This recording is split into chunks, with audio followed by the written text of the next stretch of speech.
Uzumaki Naruto de 12 años jadeó de dolor. Todo su cuerpo fue consumido en él. No es sorprendente dado que su cuerpo acababa de soportar un ataque de agujas Senbon hechas de hielo. Por supuesto, el niño no era ajeno al dolor. Konoha, una de las 5 principales aldeas shinobi de las que provenía. Al ser el Jinchuriki del pueblo, aprendes lo que significa sentir dolor a nivel emocional, físico y mental desde una edad muy temprana. Ser golpeado, envenenado, apuñalado, que te dijeran que no valías nada, que no tenías seres queridos, que nadie te extrañaría y que tus padres, si los tenía, eran un hombre bastardo o una puta para una mujer. La academia en la que aprendió a ser shinobi no era mejor. Los instructores se burlarían de él, de su sueño de ser Hokage, sabotearían su entrenamiento y su desarrollo general como shinobi. Las diversas armas ninja que compró en las tiendas eran de mala calidad o las que liberó de los botes de basura. Aún así aguantó. Después de todo, era un Uzumaki y un miembro del clan Uzumaki no se rompe sin importar las circunstancias que se le presenten. Lástima que nadie de Konoha le haya dicho que en realidad provenía de un clan lleno de personas con sangre Uzumaki. ¿Ahora ves a un perdedor? Tu vida estaba destinada a ser utilizada para salvarme. Alguien que tiene mucho más valor en su mano que tú en todo tu cuerpo, se burló Sasuke con una sonrisa en su rostro que Naruto no podía ver. Debido a que el Uchiha estaba detrás de él. Bastardo. Me usaste como escudo humano. Exclamó Naruto mientras Sasuke lo mantenía en su lugar. Por supuesto que te hice un idiota patético. ¿Por qué no lo haría? Soy un Uchiha. Una élite. La élite es la más fuerte del mundo. Una élite como yo sacrifica a los débiles del mundo como tú para que no lo hagamos. Tenemos que arriesgarnos a ser lastimados por la inmundicia que tiene la audacia de oponerse a nosotros. Eres débil. Ya no tienes por qué vivir en este mundo, entonces tienes derecho a estar cerca de una élite como yo, respondió Sasuke mientras apretaba su mano. Agarrar a Naruto. Dice el tipo que tiene miedo de ser golpeado por un montón de agujas. Si fueras realmente una élite, ¿no tendrías miedo de un poco de dolor?, respondió Naruto y escuchó a Sasuke gruñirle con ira. ¿Asustado? ¿Te atreves a disculpar a un shinobi de élite como yo por tener miedo? Veamos qué tan asustado estás arrojándote al agua. Exclamó Sasuke antes de arrojar a Naruto fuera de los espejos de hielo que los rodeaban y por encima del puente. Para sorpresa del falso Unternin que era Aku, vio cómo se desarrollaba este evento. Él era tu camarada. ¿Por qué lo traicionarías así?, exigió Aku con ira. Porque soy un Uchiha. Un Uchiha puede sacrificar a cualquiera y a todos los que quiera para ganar una pelea. No importa si son amigos nuestros. No importa si entrenaron con nosotros durante años. No importa. No importa si nacen en la misma aldea que nosotros. Son débiles. Todos los que no son Uchiha son prescindibles. Declaró Sasuke mientras Aku fruncía el ceño detrás de la máscara. Ya veo. ¿Y exactamente cómo planeas vencerme ahora que tu escudo humano ha sido desechado?, cuestionó Aku antes de preparar más agujas Senbon. Sasuke frunció el ceño ante la pregunta, sabiendo que sin querer había cedido a su ira y había arrojado el cuerpo de Naruto demasiado pronto. Al ver al cazador Nin enmascarado, preparando más agujas en la mano, el Uchiha apretó aún más los dientes con ira y se dio cuenta de que tal vez se había apresurado demasiado en su acción de eliminar a Naruto como su escudo personal. Con Naruto se estaba ahogando. El impacto de caer al agua a la altura a la que se encontraba cuando fue lanzado casi lo había desmayado. Su cuerpo todavía estaba lleno de agujas por lo que el movimiento, si fuera posible, habría sido mínimo. No lo suficientemente cerca como para mantenerlo a flote. Mientras se hundía en el fondo del océano, el chico rubio y Jinchuriki pensaron en su vida hasta este punto. Y llegué a una sola conclusión obvia: apestaba. Había sido leal a Konoha. A pesar de todo. Había aguantado el abuso de Konoha. Su sabotaje a su educación. Su burla de su sueño. Su sueño de ser Hokage y mostrarles a todos que era alguien. ¿Pero a quién quería engañar? Su sueño era una broma. Incluso Naruto sabía que era una broma. Solo se aferró a él porque no había nada más a qué aferrarse cuando creciera. ¿A qué más podía aferrarse? Nada. Absolutamente nada. El Hokage seguía intentando decirle que ser el líder de la aldea significaba que tú eras la persona más importante de la aldea. Que tenías el respeto y el amor de todo el pueblo porque eras confiable cuando más te necesitaban y te lo devolvían sin preguntar. Fue solo ahora, en el vasto océano azul y la creciente oscuridad, que Naruto se dio cuenta de que casi todo lo relacionado con Konoha y Zero Kage, el Sandaime le dijo que era mentira.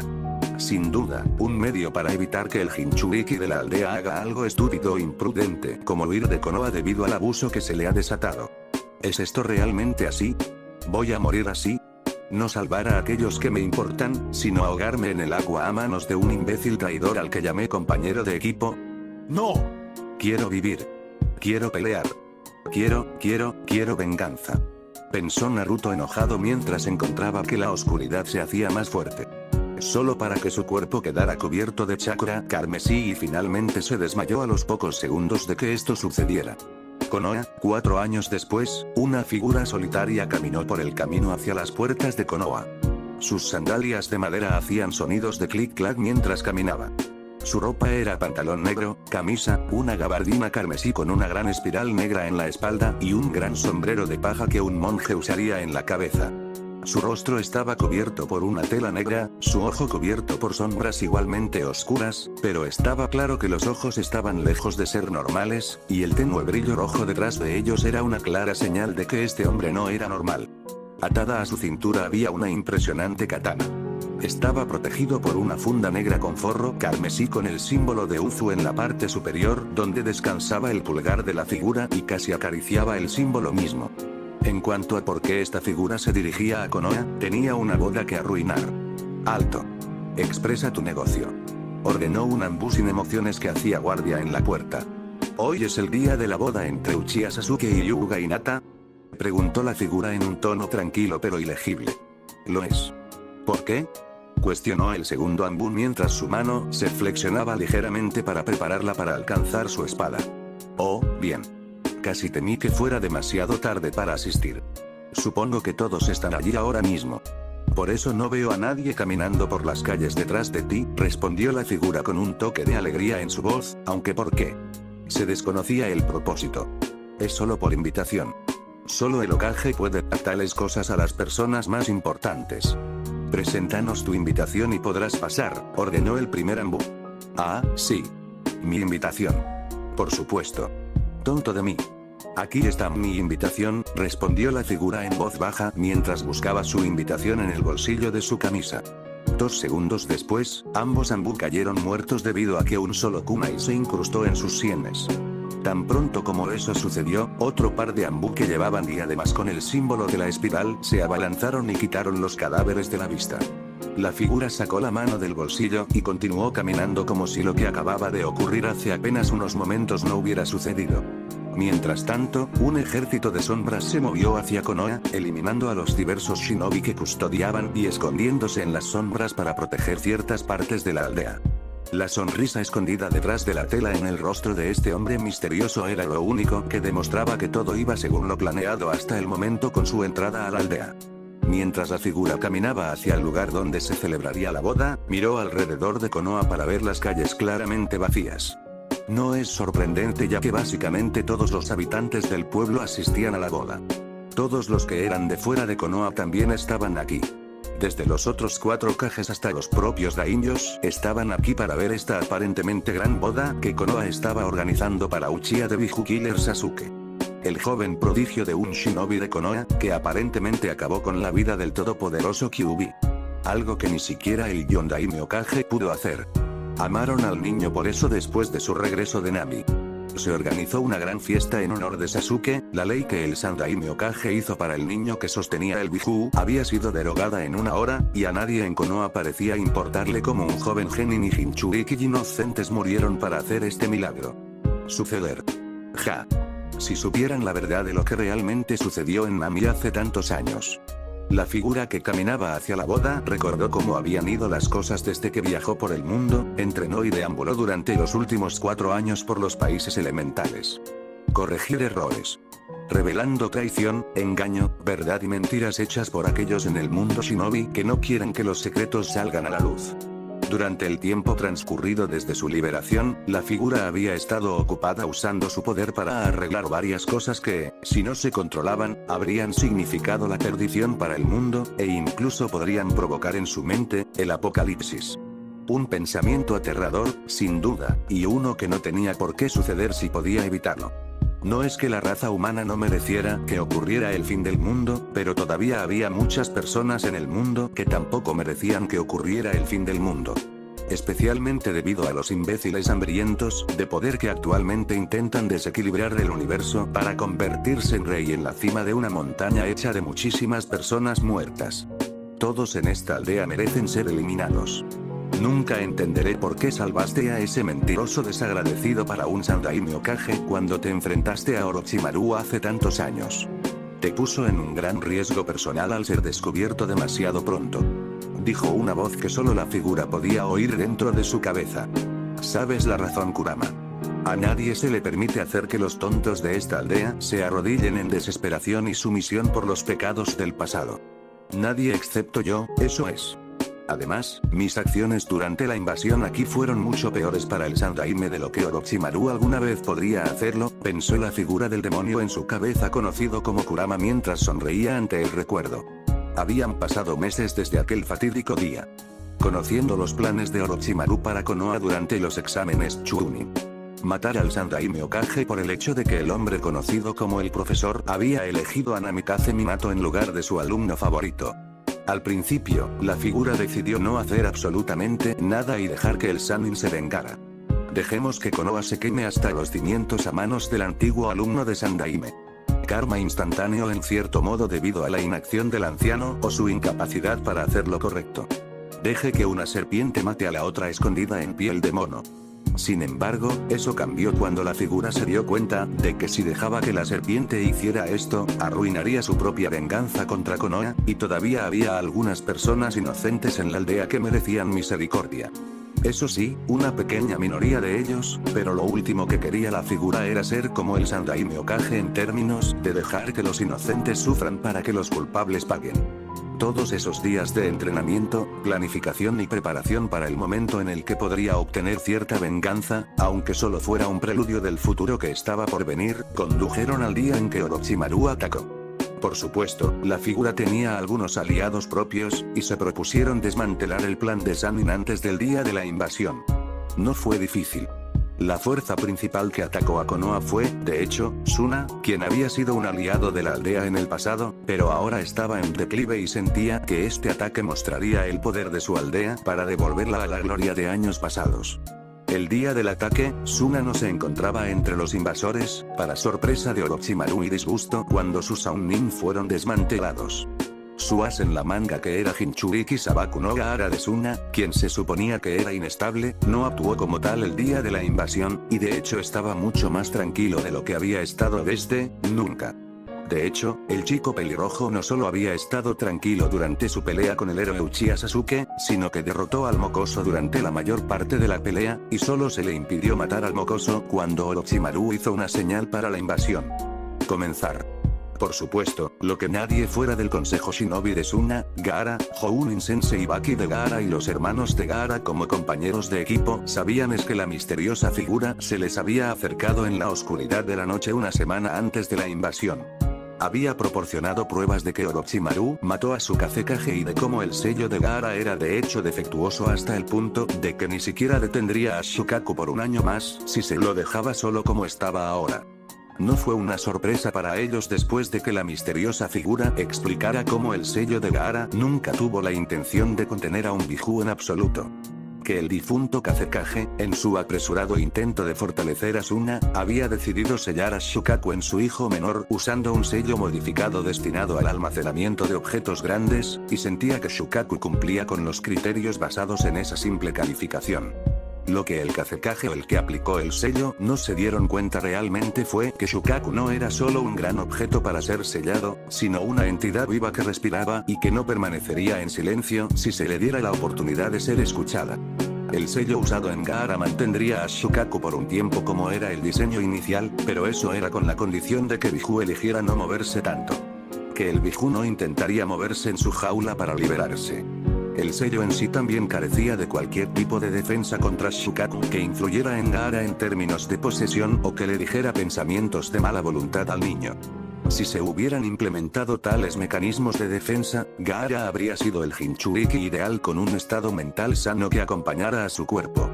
Tampoco habría dolido si el pobre niño hubiera sido amado en lugar de ser constantemente odiado y visto como un monstruo como el Kazekage hacía que la gente lo hiciera. Le tomó unas horas lidiar cuidadosamente con el sello de Gaara, que Shukaku no quería que fuera alterado para mantenerlo en una jaula aún más apretada, pero una mirada desde más allá de las sombras hizo que el Biju se callara de miedo. Gaara no lo entendió al principio, pero un simple asentimiento de la figura hizo que el pelirrojo asintiera con repentina comprensión. Cuando terminó, el sello fue alterado para contener adecuadamente un Biju y al mismo tiempo permitirle a Gaara mantener su dominio sobre la arena en su calabaza. Cuando el grupo le preguntó por qué estaba haciendo esto, la figura les reveló su rostro y sonrió ante su cara de sorpresa mientras decía qué clase de persona sería si no ayudara a un hermano necesitado, antes de desaparecer en las sombras. En cuanto a la invasión, la figura se movía a través de las sombras de la lucha, reuniendo los oscuros y sucios secretos que poseía Konoha, y había bastantes de ellos. No solo eso, sino que sus aliados también estaban en Konoha y promulgaron otra parte del plan para evitar que los Sannin obtuvieran su victoria. Es decir, arruinar su plan de convocar a los 3 Hokage anteriores para luchar por él contra el Sandaime Hokage. En verdad, la figura sabía que solo 2 de los 3 Hokage anteriores serían convocados por Orochimaru debido a la naturaleza de cómo murió el Yondaime, y el Shinigami nunca renunció voluntariamente a lo que tomó en su vientre. En cuanto al Shodaime y al Nidaime Hokage, habrían sido convocados usando los sacrificios que Orochimaru había planeado usar, tenían un repentino e intrincado diseño de sellos donde la pelea tuvo lugar brillando, pululando sobre los 2 objetos y prendiendo fuego a los ataúdes. En un etéreo fuego dorado. La siguiente parte trataba de los 4 guardaespaldas del Sannin. Gracias a la información que Suna había proporcionado sobre el plan de invasión, 3 de ellos fueron asesinados rápidamente mediante sellos debajo de sus pies, que explotaron con la fuerza de 10 etiquetas explosivas. Con ellos dentro de una pequeña barrera dentro de una barrera que irónicamente crearon para protegerse, no había posibilidad de que escaparan de ella y, como resultado, murieron dolorosamente. La cuarta, una chica pelirroja llamada Tayuya, fue golpeada con un sello lleno de un rayo que golpeó su cuerpo dolorosamente, pero no lo suficiente como para matarla. Simplemente la dejó inconsciente por el momento. Enojado por haber arruinado sus planes de una manera tan humillante, Orochimaru trató de huir para reunir las fuerzas que le quedaban y descubrir cómo todo a su alrededor se desmoronó. El Sandaime se movió para perseguirlo, si no fuera por un sello oculto que pisó y que explotó y lo envió volando hacia atrás con su pierna gravemente herida en el proceso. Dada su vejez y la lesión en sí, el hombre ya no podría ser Hokage y tendría que elegir un sucesor. En cuanto a los Sannin, se había reagrupado con Kabuto y huyó a Rice Country, donde se encontraba una de sus muchas bases en todo el mundo. Pero cuando llegaron allí, los 2 se quedaron perplejos al ver el lugar completamente destruido y las jaulas que contenían experimentos estaban vacías. La propia zona del laboratorio quedó destruida, se perdieron datos y el conocimiento adquirido tras años de trabajo se había vuelto insalvable. Había algunos cadáveres tirados en varias áreas, a saber, los guardias y los drones sin sentido, dispuestos a morir por su maestro. Para cuando Orochimaru y Kabuto llegaron al corazón de la base, ya era demasiado tarde para darse cuenta de que se había tendido una trampa, y que la destrucción era simplemente el cebo para atraerlos a ella. Si uno viera la destrucción de la base desde el exterior, pensaría que fue una explosión digna de Deidara, el bombardero loco de Iwa. Con el Sannin y su mano derecha ahora muertos, la figura junto con sus aliados pasaron a otras cosas durante los siguientes 4 años, moviéndose a través de las sombras, volviéndose más fuertes y preparándose para la confrontación que estaba por venir.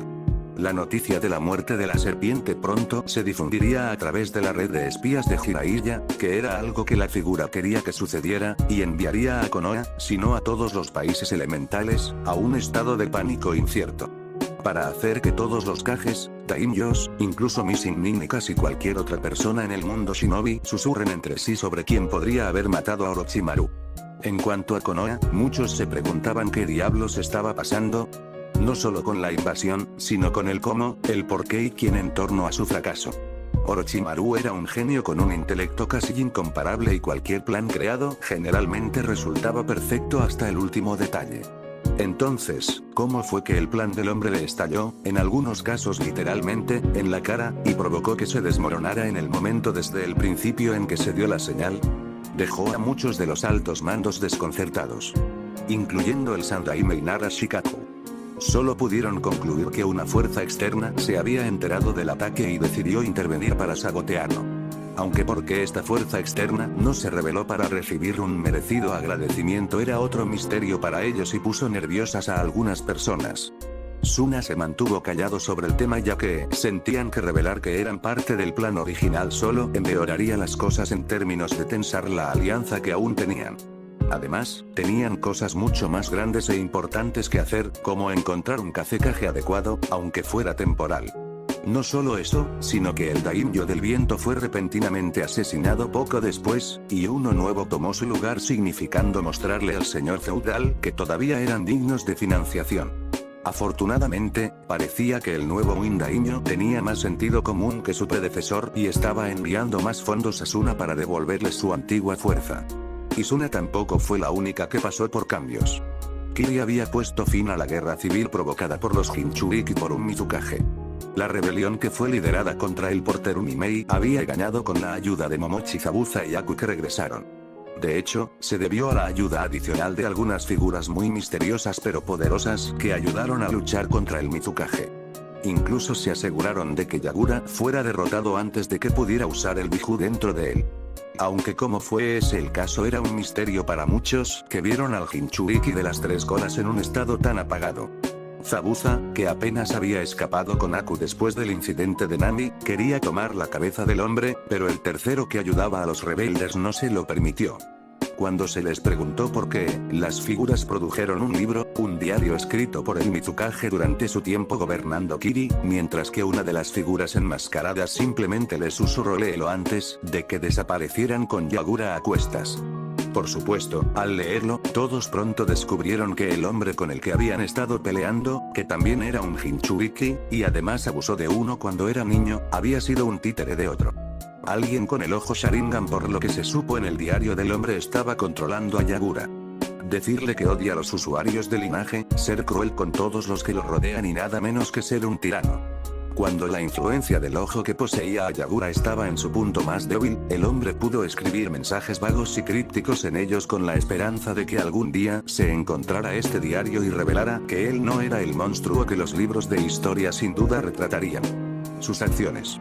Algunos en Konoha primero asumieron que era Uchiha Itachi quien era el responsable de tal cosa, pero Jiraiya lo derribó inmediatamente. Explicó que Mizukage había estado actuando de forma violenta con respecto a los linajes durante su reinado mucho antes de que Itachi se volviera rebelde, por lo que no era él. La única conclusión que los Sannin pudieron darles fue que había alguien ahí fuera con un Sharingan a sus órdenes. Posiblemente alguien similar a Kakashi con su ojo o tal vez incluso otro Uchiha que no estaba presente cuando Itachi mató al resto del clan. No hace falta decir que puso muy nerviosas a algunas personas de los altos mandos por razones que no se atreverían a revelar. En términos de elegir un sucesor, el ahora ex Sandaime Hokage había nominado a su segundo alumno, Senju Tsunade, para el puesto. Lamentablemente, la mujer no estaba en la aldea y su tercer alumno, Jiraiya, tendría que encontrarla. El anciano Hokage había traído al hombre antes de lo esperado después de enterarse de la muerte de Naruto y eso había enfadado bastante al Toad Sannin.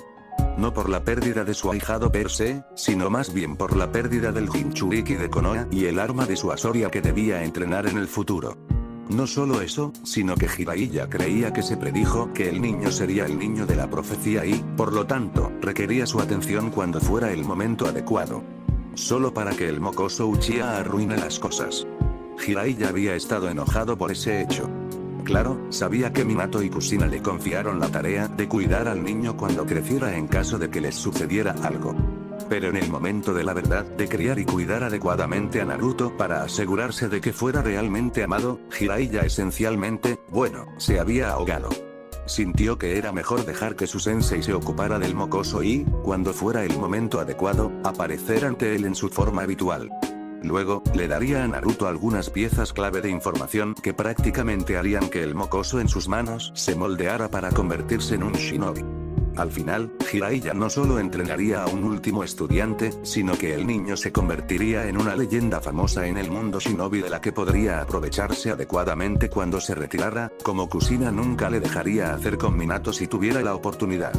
Además, porque él, el gran y galante Jiraiya de los Sannin, autor de Icha Icha Paradise, soltero supremo y extraordinario super pervertido, debería estar atado a criar a un mocoso? Mucho menos un Jinchuriki. En la mente de Jiraiya, no importaba si el niño era el hijo de Minato. Su antiguo alumno debería haber sabido mejor confiarle al niño para que lo criara. Si bien amaba a Minato como a un hijo, el Sannin no creía que a un Jinchuriki, independientemente de su linaje, se le debería dar viaje gratis en la vida, y tuvo que aprender que no todo era sol y arcoiris. Cuando finalmente encontraron a Tsunade, no estaba del mejor humor. Lejos de ahí. Más aún a la hora de verlo. Al parecer, alguien o algún grupo desconocido se había puesto en contacto con ella antes que él. También le contaron bastantes cosas sobre Uzumaki Naruto y cómo fue tratado antes de morir en una misión a manos del compañero de equipo Uchiha que lo usó como escudo humano antes de arrojar al niño por el puente para morir en una tumba de agua. Se puso aún peor cuando este individuo o grupo desconocido le contó a la mujer cómo Konoha celebró la muerte de Naruto y aclamó a Sasuke como un héroe con el título de el asesino de Biju por su esfuerzo para eliminar al Kyuubi. El hecho de que el niño fuera el hijo de Minato y Kushina solo hizo que la ira de Tsunade creciera. Al ser parte de Uzumaki del lado de su abuela Mito, Slug Sannin sintió que había perdido a otra persona más, y una vez más culpó a Konoha por ello. Tsunade era la hija que Tsunade siempre quiso en la vida, al igual que Minato era el hijo que Jiraiya siempre quiso, sin la falta de perversidad que el hombre rubio no tenía, el Toad Sage intentó transmitir antes de que Kushina pusiera fin a eso. La única diferencia era que Tsunade habría estado ahí para Kushina si hubiera sabido sobre el embarazo, pero nadie le había dicho debido a que viajaba constantemente con Shizune durante este tiempo, y era prácticamente inalcanzable. Cuando finalmente le llegó la noticia de la muerte de Kushina durante el embarazo, Tsunade quedó devastada al creer que no solo había muerto la niña que veía como una hija, sino también la niña, y estaba de luto por la pérdida de ambas. Solo para descubrir que la niña no solo estaba viva, sino que se convirtió en un Jinchuriki, fue abusada por la aldea, asesinada por un traidor Uchiha, y ni su antiguo sensei ni su compañero de equipo hicieron nada para detenerlo. El propio Jiraiya había tratado de actuar como un padrino afligido y convencerla de que regresara como el próximo Hokage para hacer las cosas bien para que esto no volviera a suceder bajo su gobierno. Pero Tsunade le había dicho que se fuera a la mierda y le dijo que si no la abandonaba de vista en los próximos 2 minutos, literalmente lo mataría a golpes. Jiraiya le había dicho que si le hacía eso, convertiría a la mujer en un nin desaparecido, y a Shizune también, por extensión. Había jugado con él siendo gracioso, pero la amenaza velada estaba claramente en sus ojos, y el hombre esperó a ver cómo Tsunade lo manejaría. Y sorprendentemente, Tsunade reaccionó de una manera que no esperaba que ella reaccionara. Ella los sacó del bar en el que se encontraban y los siguió pateando, literalmente, fuera de la ciudad en la que se encontraban. Cuando Jiraiya logró recuperarse y trató de encontrar a Tsunade nuevamente, ella no estaba por ningún lado, e incluso su red de espías parecía incapaz de encontrarla. Cuando Jiraiya regresó para entregar su informe sobre la misión fallida, su sensei no estaba muy contento y no tuvo más remedio que convertir a Tsunade en un nin desaparecido. Había sido un golpe muy devastador para el ego y el legado de Sandaime saber que otro estudiante más se había convertido en un nin desaparecido. Para empeorar las cosas, el Daimyo de Fuego también había estado presente, y no le agradó escuchar que la elección del Sandaime de ser Hokage no solo rechazó el título, sino que decidió traicionar a Konoha por alguna historia pasada que desconocía. Fue en este momento que Danzo vio un raro momento para manipular aún más las cosas con su ojo Sharingan oculto y usó su poder para influir en el Daimyo para convertirlo en el nuevo Hokage. Para horror de Hiruzen y Jiraiya junto con el resto de los jefes de clan en la sala cuando sucedió. Omura y Koharu aceptaron instantáneamente, viendo que aquel con el que se pusieron del lado en muchas ocasiones a lo largo de los años se convertía en Hokage, y una oportunidad de hacer de Konoha la potencia militar que querían durante años. Desde entonces, Konoha había sido todo menos una luz brillante en un mundo shinobi bastante oscuro. Todo lo contrario, de hecho. Mientras que otros lugares brillaban con luz, Konoha se oscurecía cada día que pasaba y Danzo causaba más problemas al mundo de los que jamás estaría dispuesto a admitir. De hecho, el halcón de guerra nunca admitiría que sus acciones a lo largo de los años habían causado problemas a Konoha y el creciente número de enemigos con la cantidad de misiones de alto nivel asignadas a Konoha Shinobi. Él no veía las cosas así. Lamentablemente, en lo que respecta a Danzo, todo lo que no fuera parte de Konoha era un enemigo, su enemigo para ser más precisos, de la aldea, y necesitaba ser destruido o esclavizado. Una vez que se convirtió oficialmente en Hokage, Danzo ordenó que Root regresara oficialmente y que un tercio de todos los clanes con mayor potencial fueran enviados al programa Root para recibir el condicionamiento adecuado para ser el shinobi de élite de la aldea. Naturalmente, los jefes de clan rechazaron rotundamente la orden, diciendo que habían visto lo que Root les hace a los miembros de su clan, y no permitirían que más de ellos se volvieran impasibles como todos los demás Root shinobi que Danzo tenía bajo su mando. Danzo respondió que tal acto era un acto de traición, pero Shikaku le recordó que iba en contra de los estatutos de Konoha, que los jefes de clan debían entregar a tantos de sus miembros a una organización de Konoha. Nara también le recordó al nuevo Hokage que también era ilegal, una de las pocas que ni siquiera el propio Hokage podía cambiar o romper, ya que establecía que los miembros del clan debían ofrecerse como voluntarios para unirse sin ninguna influencia de fuerzas externas. Naturalmente, a Danzo le molestó muchísimo saber que había leyes en la aldea a las que incluso él debía ceder como Hokage a pesar de su posición. Independientemente, el hombre se propuso como misión hacer que sus filas entre Root se engrosaran con nuevos reclutas, y los más elitistas entre ellos serían asignados para protegerlo. No es de extrañar cuando obtuvo dichos reclutas directamente del orfanato o los robó de otros lugares en todos los países elementales. No importaba si eran personas sin hogar o tenían familias propias. A los ojos de Danzo, si te llevaban, entonces pertenecías a Root y, por lo tanto, le pertenecías a él. En cuanto a su propia posición como Hokage, el hombre dejó bastante claro que su autoridad como Hokage era absoluta cuando se tomaban decisiones por el bien de Konoha, y el Consejo Civil cedió fácilmente, mientras que el Consejo Shinobi ya lo respaldaba al 100%. De hecho, aunque su reemplazo es igual de patético, si no más, por la forma en que dirige esta aldea.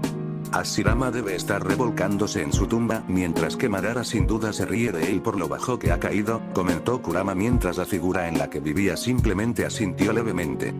Bueno, ¿qué esperabas, Kurama? El hombre se ha ganado muchos enemigos de izquierda a derecha sin siquiera considerar la idea de que sus acciones solo condenarían a la aldea en el futuro. Además, sin que Danzo Teme lo supiera, muchas de sus actividades ilegales pasadas han quedado expuestas a las otras aldeas shinobi y a los países a los que llevaba a los niños para convertirlos en sus peones sin emociones en Root. Sus días como Hokage están contados y también lo están sus seguidores en lo que ha hecho desde que tomó el sombrero, pensó la figura mientras se acercaba a su destino.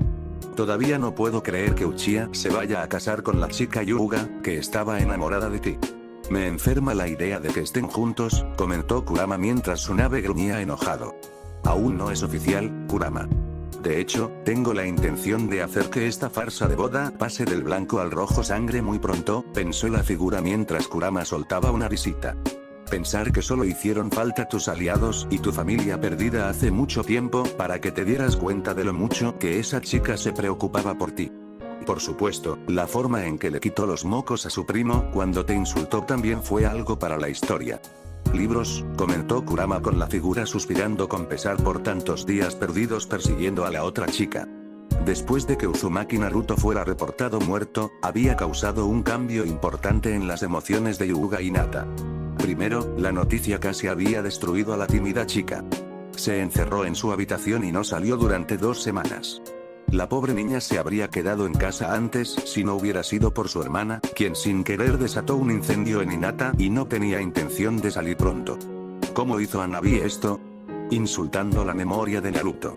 Con el secreto del niño muerto ahora para que la aldea lo supiera, y algunos lo tergiversaran para adaptarlo a sus puntos de vista, Hanabi no tuvo ningún problema real en insultar al niño como lo hacían a menudo los ancianos.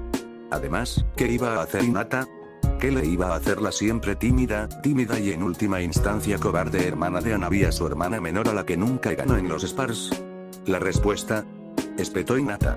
Ella no solo estalló, sino que se enfureció derribando su puerta y procedió a golpear.